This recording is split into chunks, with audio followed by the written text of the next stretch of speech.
ఏపీలో కేంద్ర ఎన్నికల సంఘం పర్యటిస్తోంది. సార్వత్రిక ఎన్నికలపై కీలక సమావేశాలు నిర్వహిస్తోంది.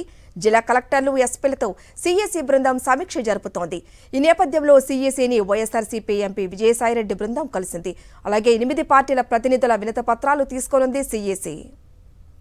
మరింత సమాచారం మా ప్రతినిధి సతీష్ అందిస్తారు. సతీష్, కొద్దిసేపటి కిందటే chief election commissioner Rajiv Kumar నేతృత్వంలో బృందం సమీక్షలు ప్రారంభమయ్యాయి. ప్రస్తుతం రాజకీయ పార్టీలతో భేటీ అవుతూ ఉన్నారు. వైఎస్ఆర్ కాంగ్రెస్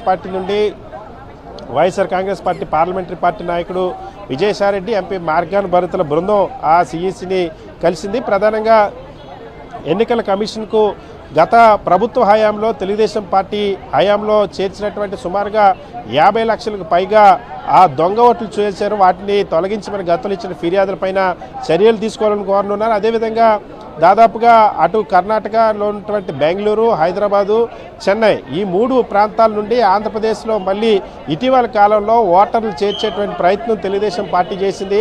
అక్కడ రాష్ట్ర ప్రభుత్వ ఎన్నికల్లో ఓటు హక్కు వినియోగించుకుని మళ్ళీ ఇక్కడ ఓటు హక్కు వినియోగించుకునేందుకు దరఖాస్తు చేస్తున్నటువంటి ఈ నకిలీ ఓటర్లందరినీ కూడా అరికట్టాలని ఆ వైఎస్ఆర్ కాంగ్రెస్ పార్టీ రిప్రజెంట్ చేసింది. గతంలో కూడా రిప్రజెంట్ చేసింది. దానిపైన ఇప్పుడు కూడా మళ్ళీ ఫిర్యాదు చేయనుంది. అదేవిధంగా నకిలీ ఓటర్లు, డబుల్ ఓటర్స్ దాదాపుగా 5 లక్షల మంది ఉన్నారు. వాళ్ళపైన ఆ ఓటర్లని కూడా తొలగించాలని, సో పూర్తి పారదర్శకమైనటువంటి ఓటర్ల జాబితాలో రాష్ట్రంలో కానీ దేశంలో కానీ ప్రతి ఒక్క ఓటర్కి ఒక నియోజకవర్గంలో మాత్రమే ఓటు హక్కు ఉండేలాగా ఈ చర్యలు తీసుకోవాలని కోరనున్నారు. దానికి సంబంధించి వినతి పత్రం ఇవ్వనున్నారు. మరొకవైపు తెలుగుదేశం పార్టీ నుండి చంద్రబాబు నాయుడు, అదేవిధంగా పవన్ కళ్యాణ్ కూడా ఈ సీఈసీని కలవబోతూ ఉన్నారు. అలాగే కేఏ పాల్, ప్రజాశాంతి పార్టీ అధ్యక్షుడు కేఏ పాల్ వచ్చారు. ఆ కేఏ పాల్ కూడా వినతి పత్రం ఉన్నారు. CPI, CPM, Aam Aadmi party, Congress పార్టీలు కూడా రిప్రజెంట్ చేయనున్నాయి. సో మొత్తం 8 పార్టీలు కూడా సీఈసీని కలిసి ఎన్నికల నిర్వహణకు సంబంధించి వివిధ రకాల రిప్రజెంటేషన్స్ ఇవ్వనున్నాయి. వీటన్నిటిని దాదాపు 12 గంటల వరకు కూడా సీఈసీ రాజీవ్ కుమార్, అదేవిధంగా కమిషనర్ అనూప్ చంద్ర పాండే, అరుణ్ గోయల్ ముగ్గురు కూడా సమీక్ష చేసిన తర్వాత రాజకీయ పార్టీలతో మాట్లాడిన తర్వాత 12 గంటల నుండి 26 జిల్లాలకు సంబంధించినటువంటి కలెక్టర్లు, ఎస్పీలతో కూడా ఎన్నికల నిర్వహణకు సంబంధించి సమీక్ష చేయనున్నారు. ఆంధ్రప్రదేశ్ రాష్ట్రంలో ఉన్నటువంటి 46,165 పోలింగ్ స్టేషన్లు ఉన్నాయి.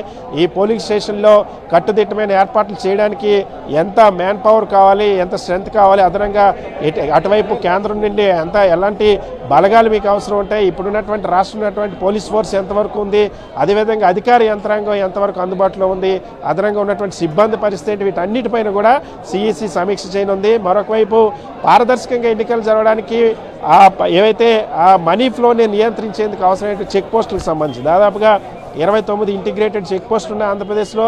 72 పోలీస్ చెక్ పోస్టులు ఉన్నాయి. మరొక 14 ఫారెస్ట్ చెక్ పోస్టులు. ఈ చెక్ పోస్టుల్లో పటిష్టంగా భద్రత ఏర్పాటు చేయడంతో పాటు తనిఖీలు నిరంతరం జరిగేందుకు అవసరమైన చర్యలు కానీ, లేదా అదనంగా ఇంకా చెక్ పోస్టులు ఏర్పాటు చేయాలా, నిఘా ఏ విధంగా ఉండాలి, మనీ ఫ్లోకి సంబంధించి కానీ, లేదా మద్యం పంపిణీకి సంబంధించి వీటన్నిటిపైన కూడా ఈరోజు జిల్లా కలెక్టర్లకు, ఎస్పీలకు కూడా ఒక డైరెక్షన్ ఇవ్వనుంది. 26 జిల్లాల కలెక్టర్లు, ఎస్పీలతో సమీక్ష చేయనున్నారు. రేపు కూడా మళ్ళీ ఎలక్షన్ కమిషన్ రివ్యూ చేయబోతుంది.